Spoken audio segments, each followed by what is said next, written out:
All right. Well, maybe we should just start by introducing ourselves, huh? Matt? So yeah, hey, I'm Hey. Matt. Um, I suppose I'm the lead vocalist, guitar playing, synthesized wizard man in a band called Club of Suns. Next. Who are you in the bottom left corner? Yeah, I'm Steph, and I play drums in this mysterious band called Club of Suns, and all sorts of other instruments, but mostly drums.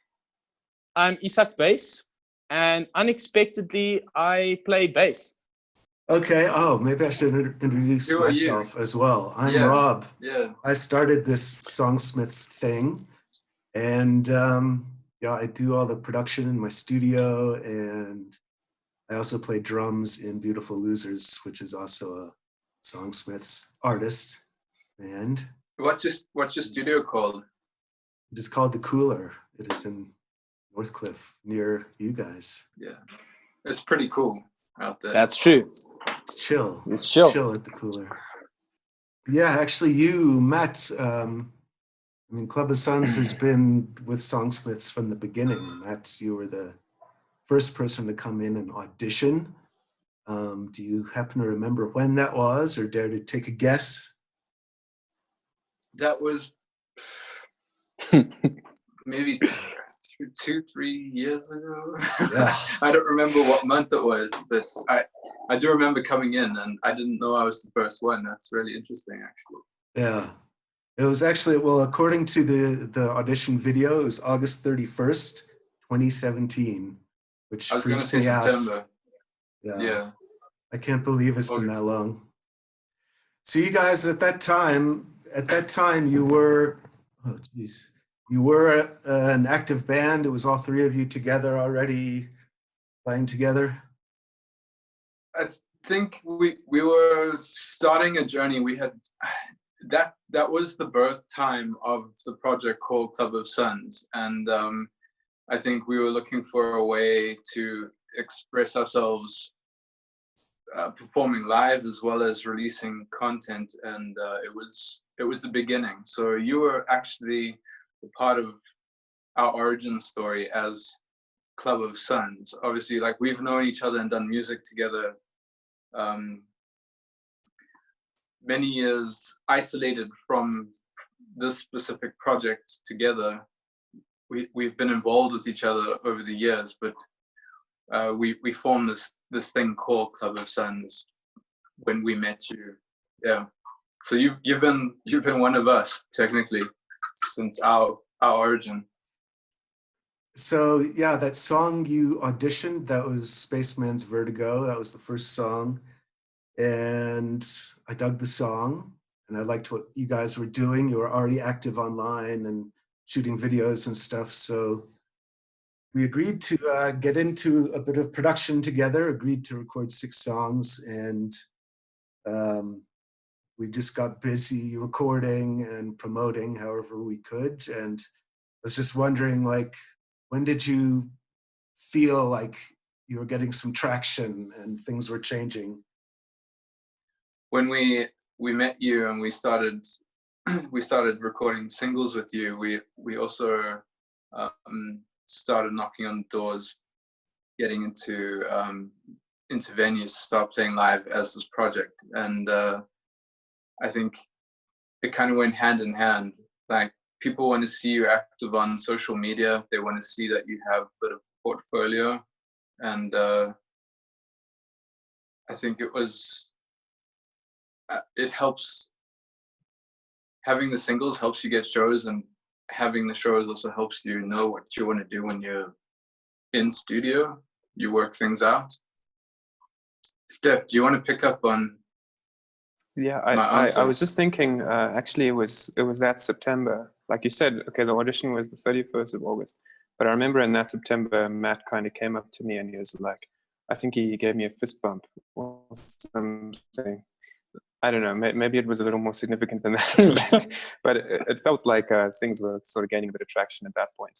So, I mean, that was a bit of a transition period.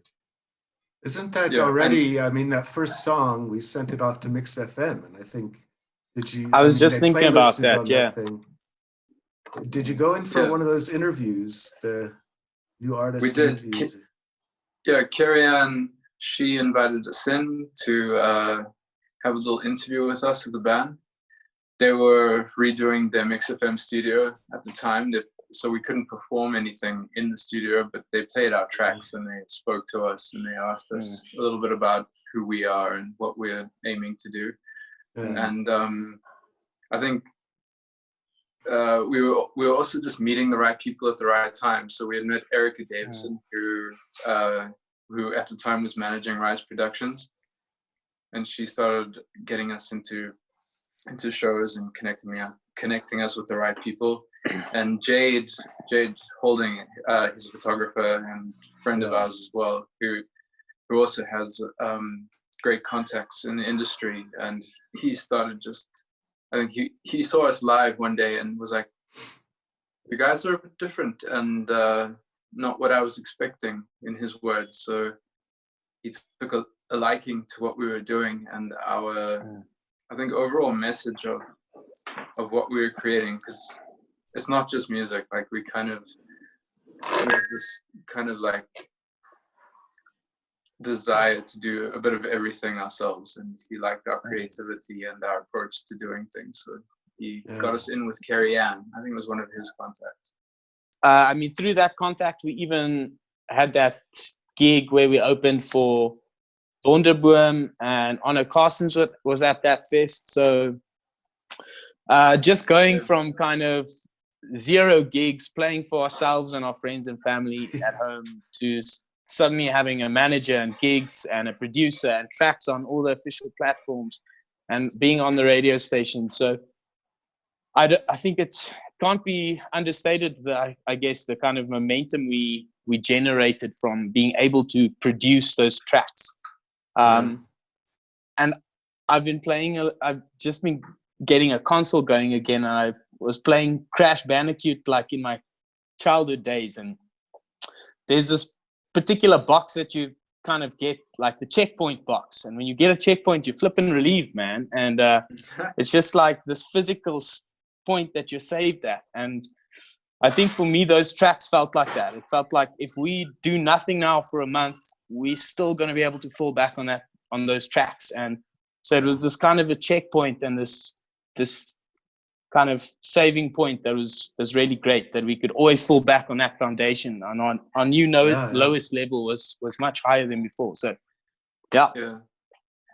And it was really, really cool to actually hear our music coming on the radio. Like people would text and be like, my mom would listen to the radio and be like, "You're on the radio," and like, you know, it sounds like cheesy and stuff, but when someone else hears you and it's not coming from you, it's a really special moment. And Isak and I also, we climb at a gym called City Rock, and every now and again we'd be climbing, and all of a sudden Club of Sun's music would start playing on their sound system, and we would be like, "What? That's us!" Like everyone is listening to us. And I wonder how that was happening. If that was like through Spotify or something, or a playlist, or it's interesting. Yeah. I was in a band before that we had the song was playing on the DSTV, one of the DSTV audio channels. I'm like, how did it get there? I don't think I ever sent it there, and it's strange how that can happen. So have we been through the highlights? Because I wanted to ask you sort of like, you know, what have the highlights been over these last couple of years? I think, well, for me, one of there's a couple, but one of them was the first time one of our songs got on a Spotify playlist. So, I mean, maybe if you don't make music, you don't know, but when you upload your music to Spotify and Apple Music, they give you a chance to sort of pitch it at the editors, and then if the editors like it, then they put it on a playlist. And the first one, which was Once Around the Sun, got onto a playlist, and then you get a way bigger audience just because it's on a playlist. I think that was quite a highlight for me. Yeah, I think that track got like 2K streams in its first week. which is not necessarily massive by global standards, but that was awesome. Yeah, to see the thought of 2,000 people listening to your song is great. You know, I mean, I don't have 2,000 friends and family, so you got to, you know, those are strangers, and that's what you want. Yeah. And what's really cool is on the Spotify artist app and even the iTunes artist app is seeing the different countries and cities from which we were streamed from. Yeah. I think it's like over 30 countries or something. So, I mean, some of them we only had like a small single fan base in Vietnam, I think. Yeah. At some point, Vietnam was listening a lot. Yeah.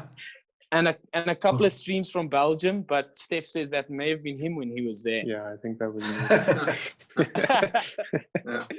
And I think one of the highlights for me was I just have such fond memories of coming in late at night and just being able to work and create in your space in the cooler and spend time with you guys. There was something quite, I don't want to say magical, but there was something quite, I don't know, it's just a strong emotion that I associate with being with other people, relationally creating and making these bodies of work that existed in our heads, and then all of a sudden in the end we would have these products that were like not physical, but they exist in time and space as a certain version of these abstract sounds and thoughts. But what I really think was cool about that process too was the kind of creative space that we set up within the studio. It wasn't a place to just go and record what we already knew. Like, to a large extent, it was that, but kind of ironing out details and then writing different layers of different instruments over it. And so, even though the song, as we had thought of it, was complete, as far as the three of us played it, we could go and be more than three people in the recorded band, and that was cool. So I'd love like the different vocal layers, and you know, sometimes just sitting on the couch for hours while Matt's like working out these beautiful melodic guitar riffs, and so I really liked that. It still felt like we were creating new material, even though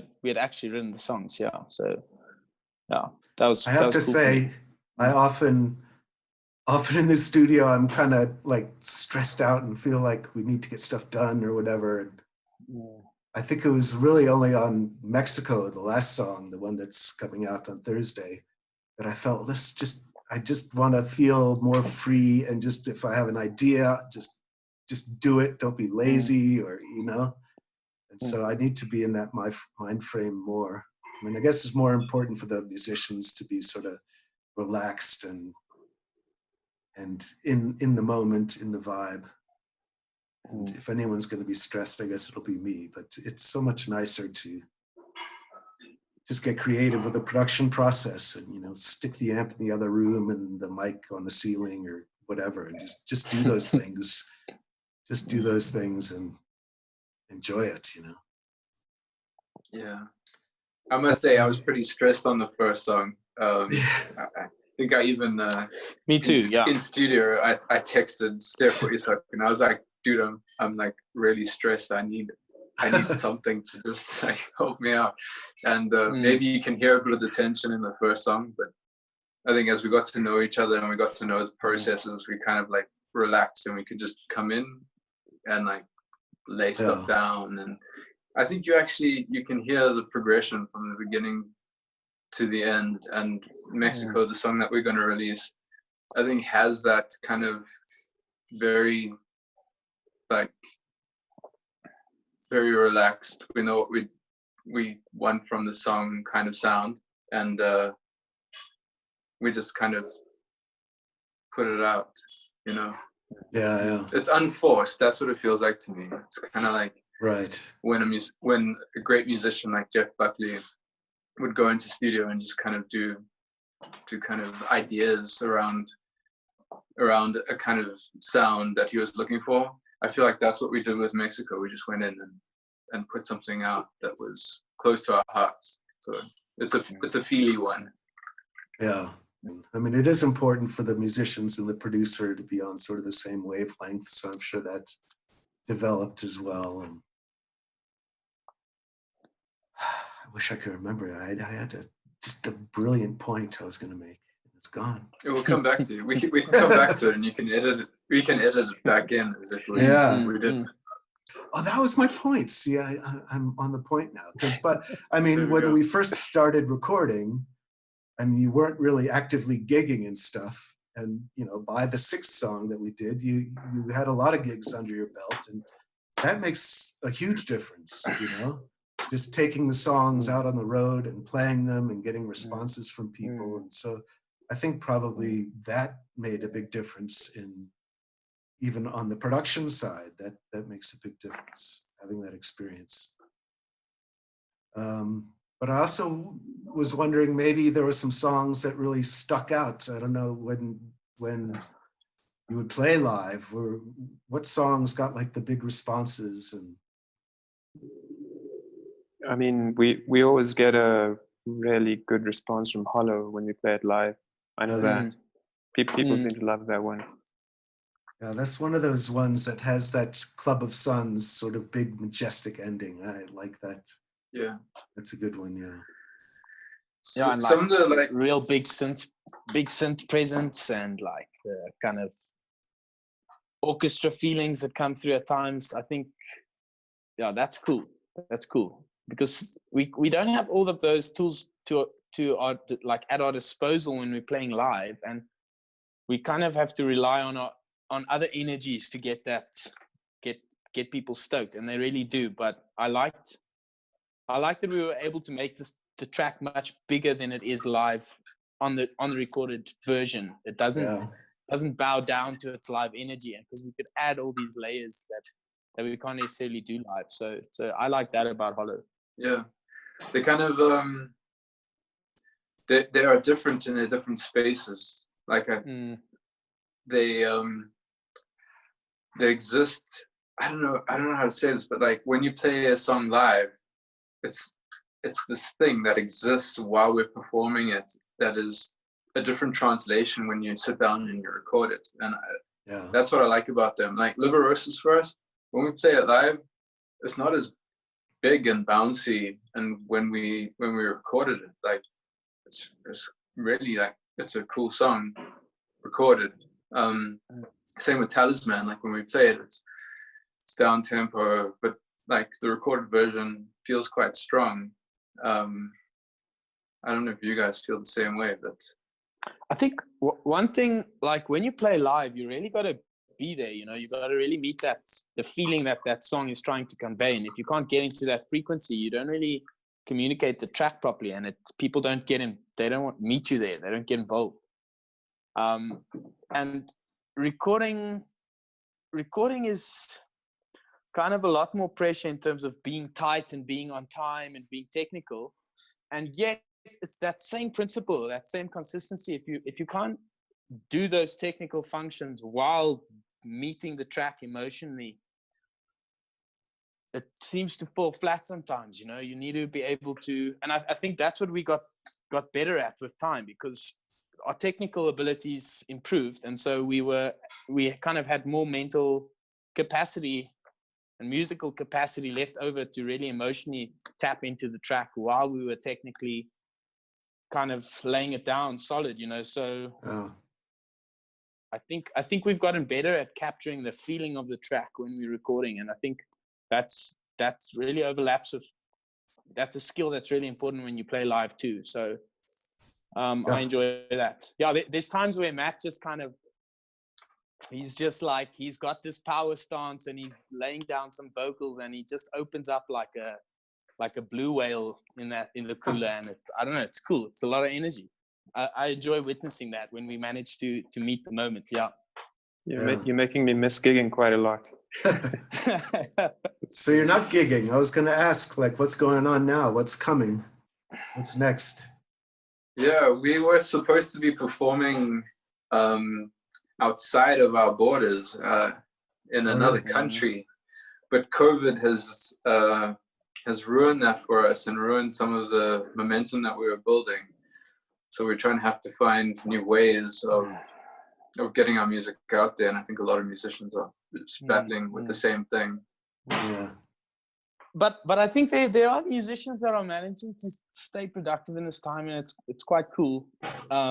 Yeah, Travis Scott also, he did a thing inside a virtual space. It was a game called Fortnite where you could go watch a performance of a virtual Travis Scott performing, which is pretty insane actually. So I like how in the game.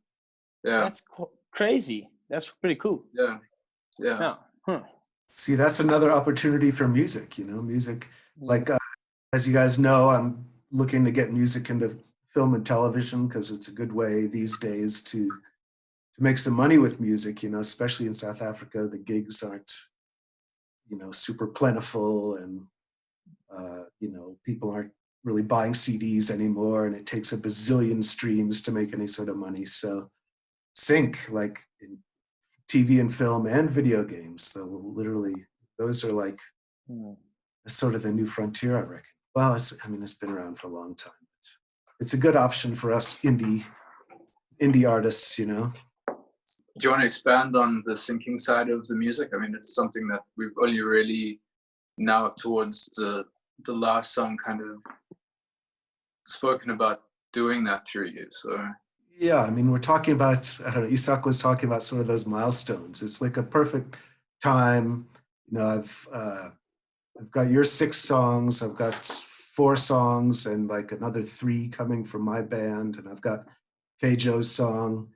And so I've got this great catalog of, great songs, and I've been through and remixed them all. I'm going to get them professionally mastered because that makes a huge difference that I didn't even realize how much of a difference that makes. And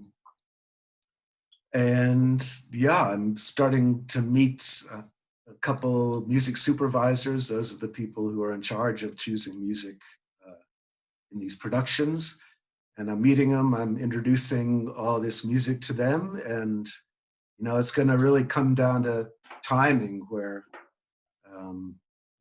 do I have the right song for, when they're looking for something, do I have the song? And we, you need that timing, right place, right time kind of thing. But I reckon we've got some great songs, and I think I'm pretty optimistic about getting some placements, and hopefully it puts you guys and the other artists on an international stage, and puts a couple bucks in your pockets. And that's the next phase for Songsmiths, basically becoming a publishing company.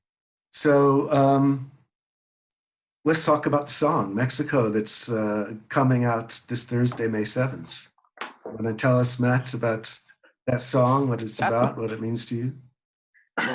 Yeah, this song goes way, way, way back, probably 8 years back.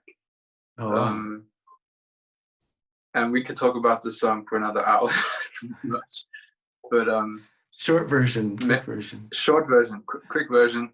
The song actually, it has links and ties to almost all the other songs, and it's the starting point as well as the ending point. And it's not, when we say Mexico, it's not contemporary Mexico. It's kind of like the origin story of Mexico. It's the legend of the Aztec people, and it's more about a promised land and knowing that in being in relationship that inevitably there is an end, and it's a bit of a promise of finding somebody either in this life or next life. So it's about transcending, I think, the physical limitations of love, and it's a more like spiritual finding of another, and a kind of a promised land narrative, right? It's about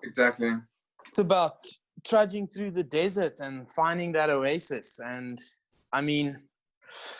this the promised land narrative, it reminds me even of South Africa, how it formed. You know, we got all these Bantu tribes coming from up north down into South Africa, and we've got people like, if I think about early days on the diamond mines, you got people from all over Europe coming to South Africa, and we have this. So South Africa is a kind of a Mexico in that it's a kind of a promised land, and yet there's sometimes a really harsh price to pay for that. And it's you got to go through some deep emotions. You know, it's not that's a deep track. I remember actually when Matt wrote the song, which was a long time ago, but we only got around to recording it now. But it felt like a bit of like the next level in the way Matt was writing. It was like, it was an upgrade. I don't mean to I don't mean to put your songs down like that, but you know what I mean. It was like of course, your songwriting like evolves, you get better as you do it, sure. I also wanted to just follow up. I mean, Mexico, as you said, it's a recurring theme in your songs.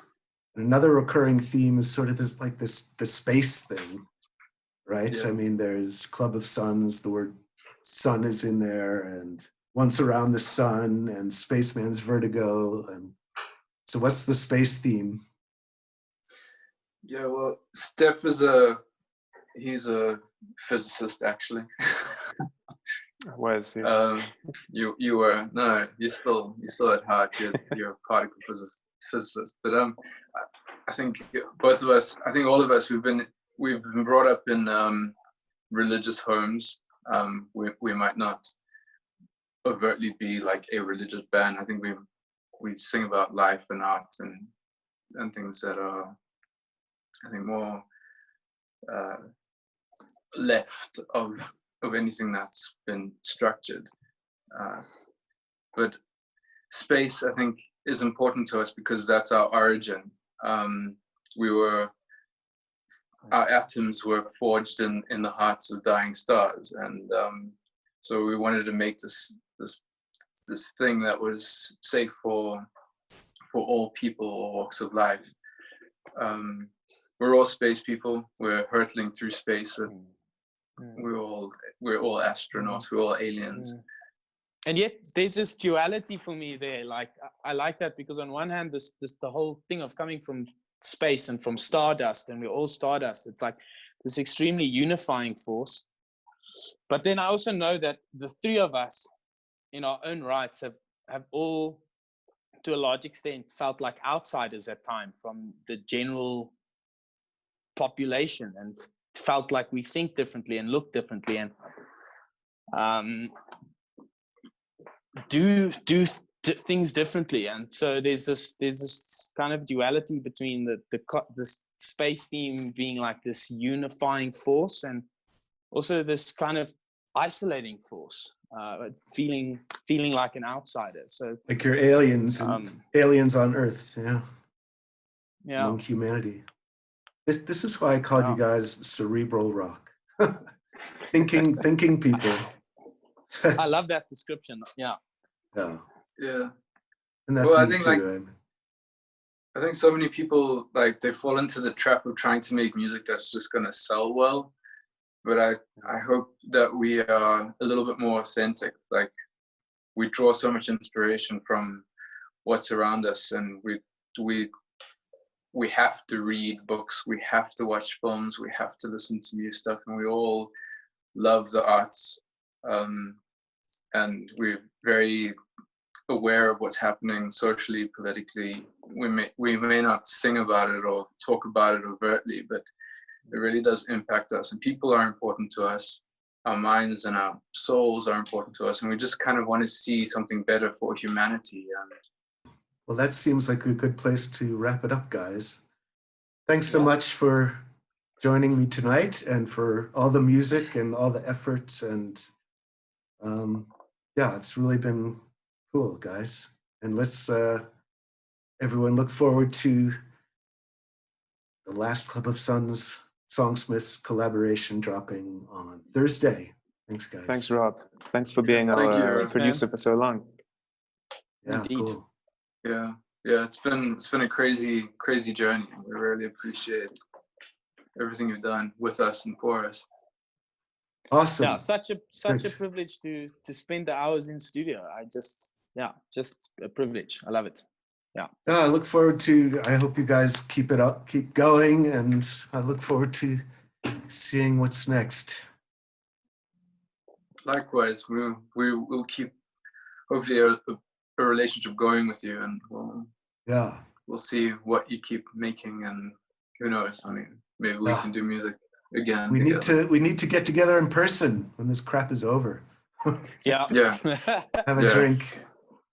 All right, guys. Definitely. Thanks. Cool. All right. Cheers. Thanks, Rob. Cheers, guys. Thanks, guys.